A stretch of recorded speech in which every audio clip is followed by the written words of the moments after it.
Salut à tous, j'espère que vous allez bien par la grâce de Dieu.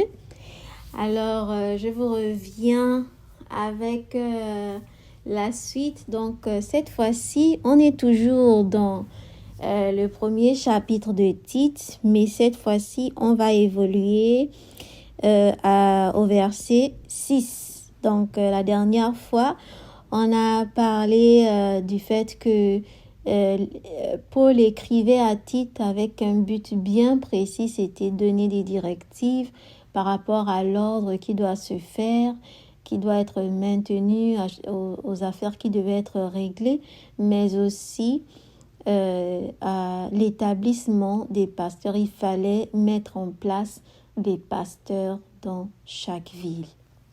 Alors au verset 6, donc Paul va de manière comme ça donner des instructions précises à comment va se faire en fait. Comment parce qu'il pouvait seulement dire Tite, écoute, tu choisis des personnes, voilà. Mais non, il est allé, il a donné un modèle. Il a donné un modèle à suivre. Il a donné des critères. On va lire. Donc, Tite chapitre 1, verset 6, on continue. Savoir s'il se trouve... Je vais commencer au 5. La raison pour laquelle je t'ai laissé en Crète, c'est afin que tu règles les choses qui restent à régler et que tu établisses des pasteurs dans chaque ville suivant que je te l'ai ordonné. Savoir s'il se trouve quelqu'un qui soit irrépréhensible, mari d'une seule femme, duquel les enfants soient fidèles et qui ne soit pas accusé de dissolution ni désobéissant. Donc là, il va dire quelque chose de très important. Il va dire, voici ce que j'aimerais que tu fasses. C'est déjà, quand tu vas établir des pasteurs, fais attention parce qu'il faut que ces personnes remplissent certains critères. Et là, il va dire que la personne soit irrépréhensible. Donc, irrépréhensible, c'est un peu sans reproche. Voilà. Donc, irrépréhensible, mari d'une seule femme. Donc, ça, c'était très important. C'était vraiment très important. Il va parler du comportement de cette personne, du caractère. Il va parler du statut de cette personne. Il faut que cette personne soit mariée à une seule femme. C'est important parce que le témoignage, et là on parle encore du témoignage du pasteur. Quel est le genre de témoignage que cet homme transporte? Voilà, mari d'une seule femme, duquel les enfants soient fidèles. Donc, il ne s'arrête pas seulement au fait que, le pasteur doit remplir ces critères, mais il va un peu plus loin. Il dit même que ces enfants aussi doivent avoir un certain comportement, une attitude, un caractère. Bon, en fait, ils doivent aussi remplir certains critères. Les enfants doivent être fidèles, les enfants et qui ne soient pas accusés de dissolution. Donc, voilà, que ces enfants soient vraiment, ne soient pas dans des affaires de problèmes, de querelles, ou bien même qu'ils ne soient pas vus comme des enfants désobéissants, rebelles. Et là, je vais un peu m'arrêter parce que c'est pas souvent quelque chose qu'on prend en considération quand on... Bon, après, moi, je sais pas trop, mais c'est souvent pas le cas, en fait. Alors que c'est ça les critères que Dieu veut. C'est pas nous qui venons avec ces critères, c'est ce que la parole de Dieu dit. Et comme on l'a dit, on doit garder en tête que Dieu est un Dieu d'ordre. Dieu est un Dieu d'ordre. Donc, quand il dit quelque chose, soit on le fait, soit on ne le fait pas. Et si on ne le fait pas, après, on se retrouve avec des problèmes parce que dès le départ, on n'a pas pris au sérieux sa parole. Et c'est ça, en fait. Souvent, les gens vont dire, mais c'est trop dur. Mais il y avait aussi des disciples, quand il y avait les 70 disciples qui suivaient Jésus, quand Jésus a commencé à parler des choses qui les dépassaient, ils ont dit, c'est trop dur. Qui peut supporter cette parole? Et là aussi, souvent, à cause de notre tolérance, je ne sais pas si c'est notre propre justice, on laisse passer certaines choses alors que la parole parfois est claire. Et ça, ce sont des choses qu'il faut vraiment mettre dès le départ. Dès le début, il faut déjà poser cette base. Parce que si cette base n'est pas posée dès le début, c'est clair que si la fondation n'est pas solide, les murs ne vont pas être solides. Donc, il vaut mieux poser cette base dès le départ pour ne pas se retrouver avec des problèmes plus tard. Parce qu'après, plus tard, quand la base n'est pas posée, on se retrouve à faire des compromis. On va dire, c'est une erreur et puis on va laisser passer alors que non, la parole de Dieu est claire. Il y a des critères, il y a des choses qu'il faut faire et il faut s'en tenir à ça pour ne pas avoir des problèmes après. Donc, il ne s'arrête pas seulement là. Il va encore plus loin. Donc il voit cet homme. Ok, cet homme doit être comme ça. Il dit aussi, il doit être marié à une seule femme. Il va encore plus loin et il dit, même ses enfants doivent être également des exemples. Donc, c'est pas seulement lui, mais ses enfants aussi. Et sa famille, voilà, il dit, sa famille doit être... Il ne va pas d'abord directement au fait que non, il faut que le pasteur soit connaisseur de la parole. Bien vrai qu'il va toucher ces points, mais là, il commence d'abord à un point bien précis. Il dit, c'est pas anodin. Il commence déjà par, voici ce qu'il doit avoir. Premièrement, c'est ce qu'il met en tête de liste. Et on va voir même que après, il va au verset 7, il dit, car il faut que l'évêque soit irrépréhensible. Et le mot irrépréhensible revient encore. Comme étant l'économe de Dieu, qu'il ne soit point attaché à son sens, ni colère, ni à donner au vin, ni violent, ni porté au gain déshonnête. Donc, ça aussi, c'est un autre point. Voilà. Il doit être comme un économe de Dieu. Qu'il ne soit point attaché à son sens, ni colère. Donc, il doit vraiment pas être un homme colérique, ni à donner au vin. Quelqu'un qui s'adonne au vin, ivrogne. Et pas même ivrogne, mais qui s'adonne au vin. Ni violent, ni porte. Donc, quelqu'un qui est violent. Il y a des gens même, c'est pas même cette violence même vraiment physique, mais il y a aussi cette violence verbale.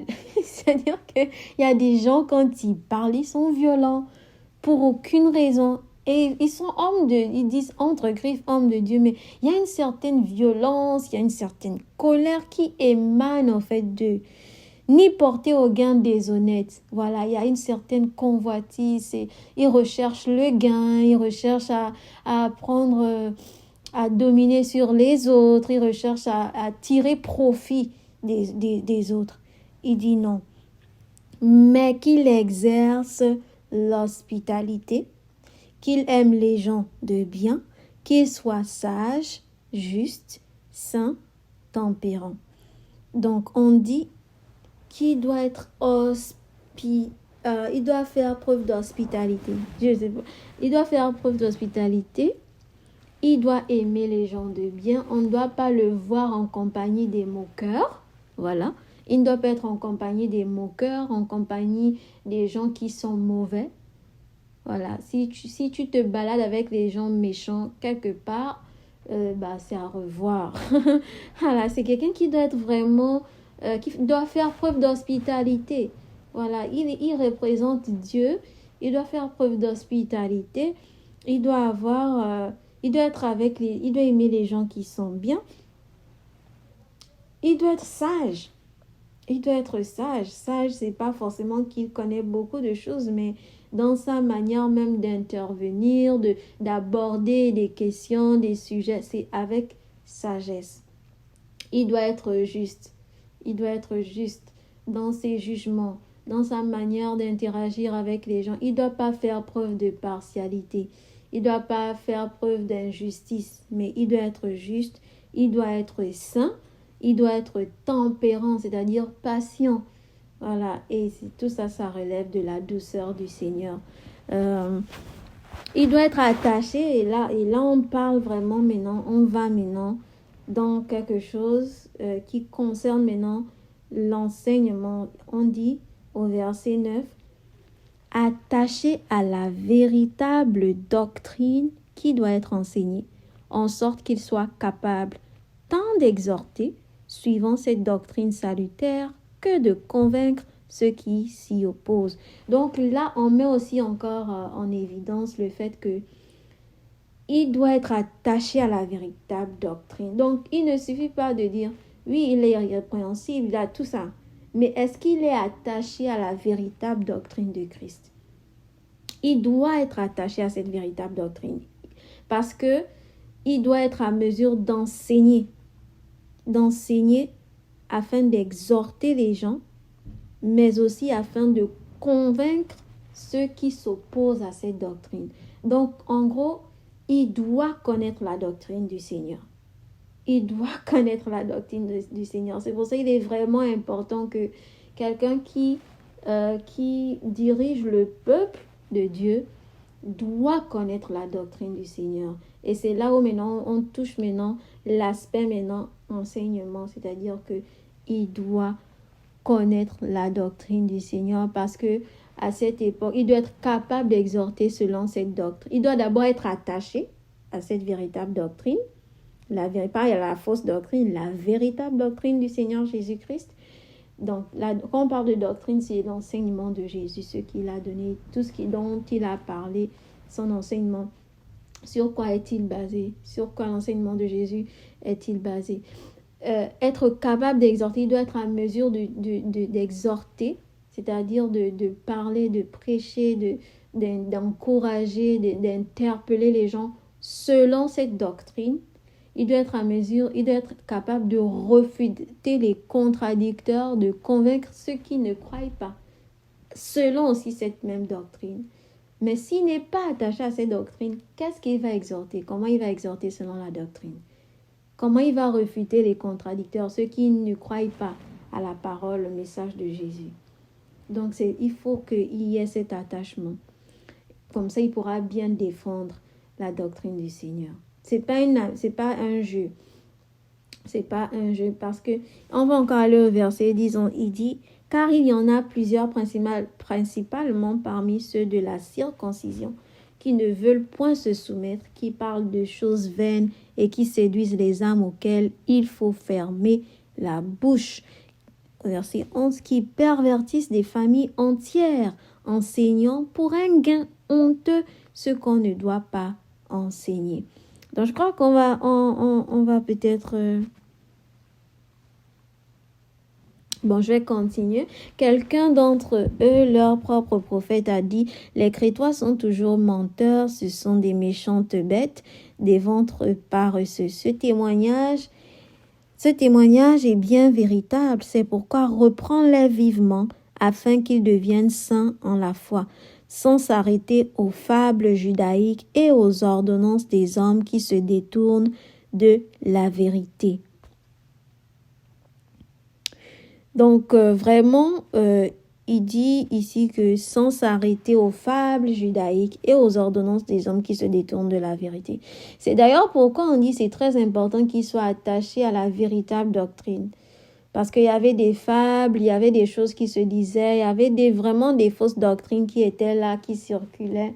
Et il fallait que Paul insiste pour dire il faut qu'il soit attaché à la scène, il faut qu'il sache exhorter, il faut qu'il soit capable d'exhorter selon cette même doctrine, de refuter les contradicteurs selon cette même doctrine-là. Il le faut. Il le faut. Voilà, parce qu'il y avait des gens qui enseignaient d'autres choses, qui étaient en opposition à la saine doctrine. Donc, c'était vraiment important que ces critères-là soient pris en considération.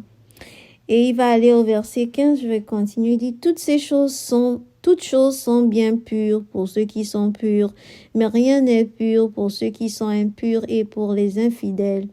Au contraire, leur esprit est souillé, aussi bien que leur conscience. Donc, bien sûr que les gens qui ne croient pas, voilà, ils ne peuvent pas voir les choses comme quelqu'un qui a été renouvelé, qui a été régénéré, qui peut voir les choses d'une manière pure et claire. Mais si ton regard est voilé, si c'est comme si tu regardes au travers un miroir qui était sale, donc c'est clair que tout ce que tu verras au travers ce miroir, voilà, c'est sale en fait, parce que c'est pas propre. Et c'est pour ça qu'il dit que toutes choses sont bien pures pour ceux qui sont purs, mais rien n'est pur pour ceux qui sont impurs. Et après, au verset 16, il va dire, ils font profession de connaître Dieu, mais ils le renoncent par leurs œuvres, étant abominables, rebelles et incapables de toute bonne œuvre. Donc, il parle encore là de ces personnes qui enseignaient d'autres choses. Ceux qui étaient dans les fables judaïques, ceux qui enseignaient les ordonnances des hommes, donc qui enseignaient des choses pour un gain, pour avoir un profit, en fait, pour avoir leur petit argent. Ils enseignaient des choses qu'il ne faut pas enseigner. Ils mentaient aux gens, voilà, pour vraiment séduire les personnes qui n'étaient pas ancrées dans la doctrine, en fait, qui ne comprenaient pas vraiment l'enseignement, qui étaient faibles d'esprit. Vraiment, ils venaient en profiter. Et on dit qu'ils faisaient profession de connaître Dieu. Ils font profession de connaître Dieu. Au verset 16, ils font profession de connaître Dieu, mais ils le renoncent par leurs œuvres. Donc, c'est-à-dire qu'ils avaient, comme on dit, en fait, une certaine peut-être apparence qui laissait croire qu'ils connaissaient Dieu, ou bien ils professaient même, ils pouvaient dire, on connaît Dieu, ou bien ils pouvaient même parler de Dieu. Mais ils ne pratiquaient pas les œuvres, en fait, que Dieu voulait. Et on appelle ça les bonnes œuvres. Les bonnes œuvres. Les bonnes œuvres que Dieu veut. Ils avaient des œuvres qui étaient abominables. Ils avaient des œuvres qui prêtaient, en fait, qui manifestaient de la rébellion. Donc, ils étaient incapables de toute bonne œuvre, tout simplement parce que ils n'étaient pas vraiment dans le Seigneur Jésus-Christ. Ils n'étaient pas vraiment dans la véritable voie du Seigneur. Et comme je le disais, essayons toujours de relier cela au point principal, c'est que Dieu voulait un ordre. Paul voulait que les choses se fassent selon l'ordre de Dieu. Et il a donné à titre des conseils, des directives, des critères par lesquels il fallait aller et l'importance de choisir selon le modèle qu'il voulait, le modèle que Dieu voulait, parce que justement, il y avait déjà des fausses doctrines, il y avait déjà des faux enseignements, il y avait déjà des personnes qui étaient détournées de la vérité et il fallait absolument que ce problème-là soit réglé, que ces choses soient mises en place pour qu'il y ait quelqu'un qui puisse guider. En fait, c'est pour ça que je pense qu'il dit dans chaque ville, il fallait établir parce que il fallait que les gens soient vraiment enseignés et dans les voies que le Seigneur voulait. Et c'était pas facile s'il n'y avait pas des personnes qui étaient vraiment fidèles, qui étaient attachées à la parole véritable du Seigneur, qui aussi parce que quand il a donné les critères de choisir un pasteur, un évêque, c'est parce que justement, il fallait qu'on voie ces œuvres-là, ces bonnes œuvres qui naissent en fait de ces pasteurs. Parce qu'on voit bien que les faux prophètes, eux, ils n'avaient pas les bonnes œuvres. Ils étaient incapables de toute bonne œuvre.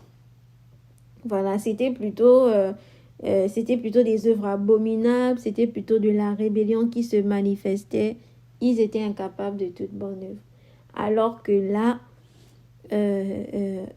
Timothée leur demande vraiment un certain exemple, une attitude, un comportement à avoir et aussi même ces vertus-là, en fait, les vertus, par exemple, qu'il demandait à avoir aussi.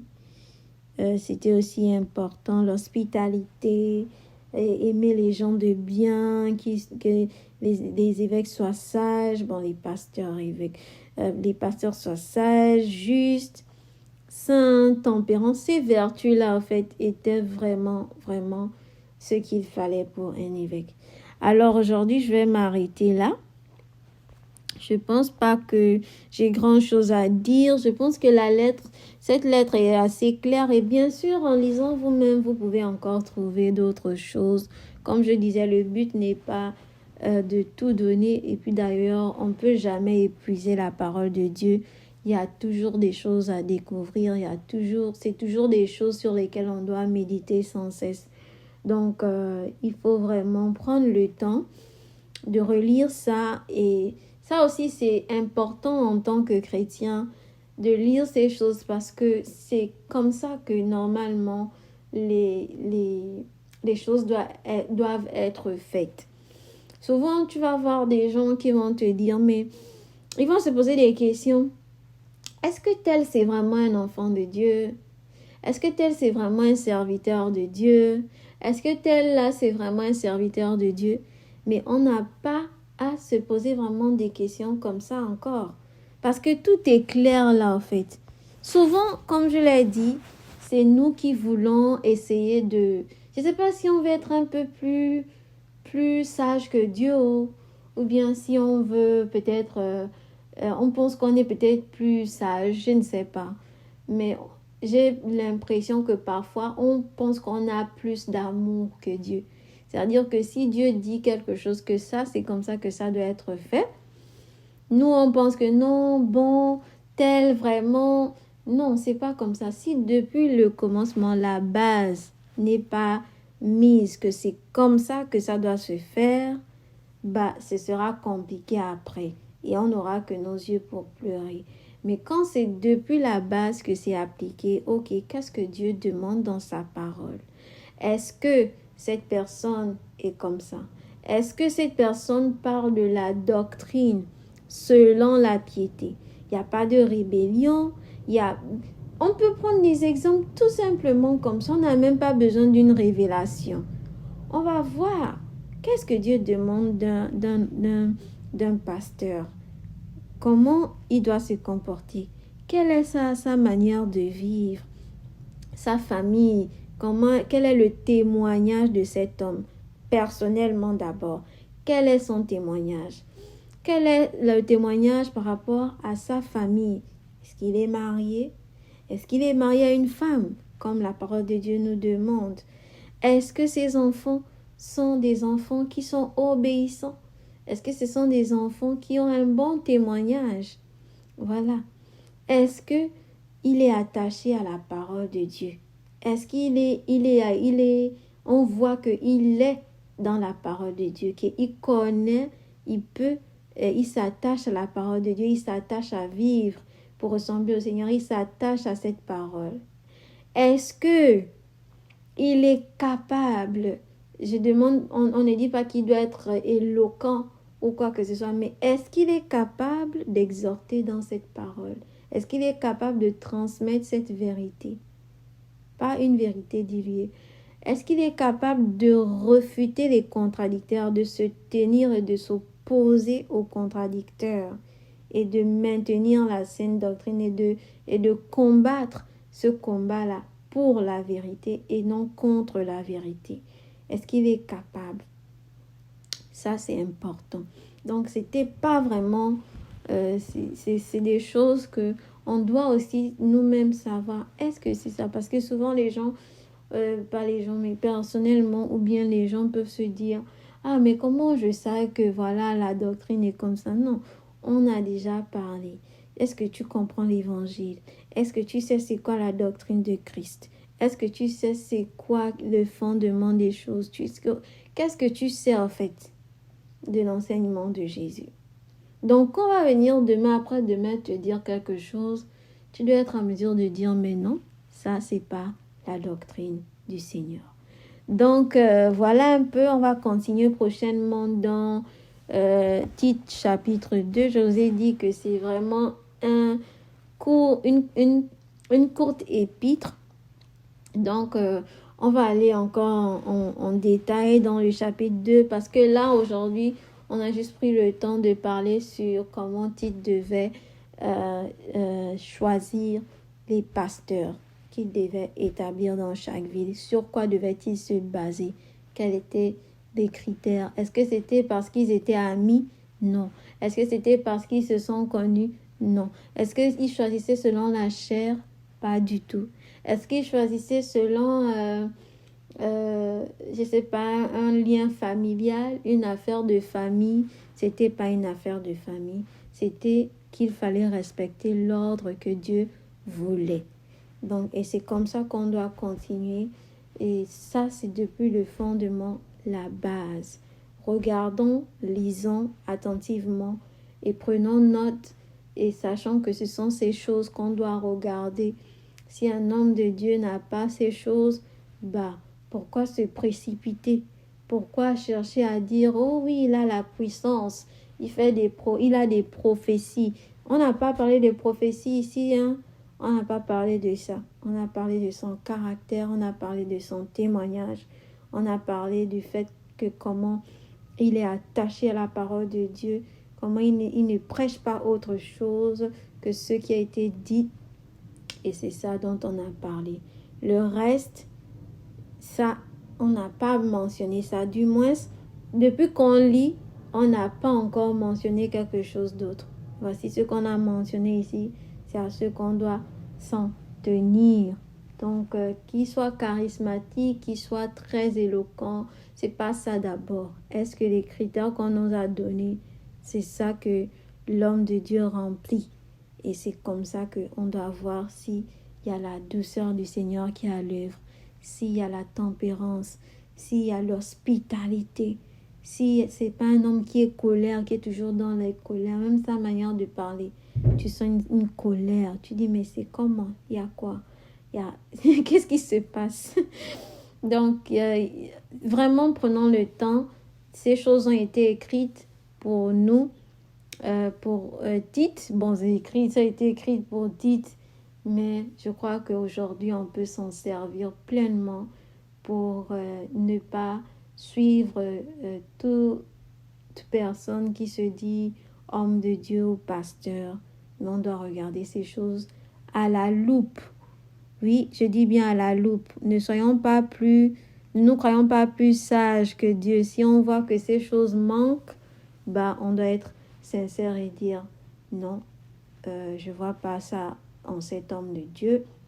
Je vais pas m'arrêter là. Je vais prier le Seigneur et prendre mes jambes à mon cou et continuer simplement dans la simplicité de cœur, avec un cœur pur, et continuer de prier que le Seigneur nous conduise vers des personnes qui vraiment tombent dans ces critères, dont on connaît le témoignage et on suit ces personnes. Donc que Dieu soit béni et que sa parole continue de nous éclairer afin que nous puissions servir le Seigneur d'un cœur sincère et honnête, avec des consciences pures, pour lui être agréable et lui offrir un sacrifice qui est aussi agréable et pur.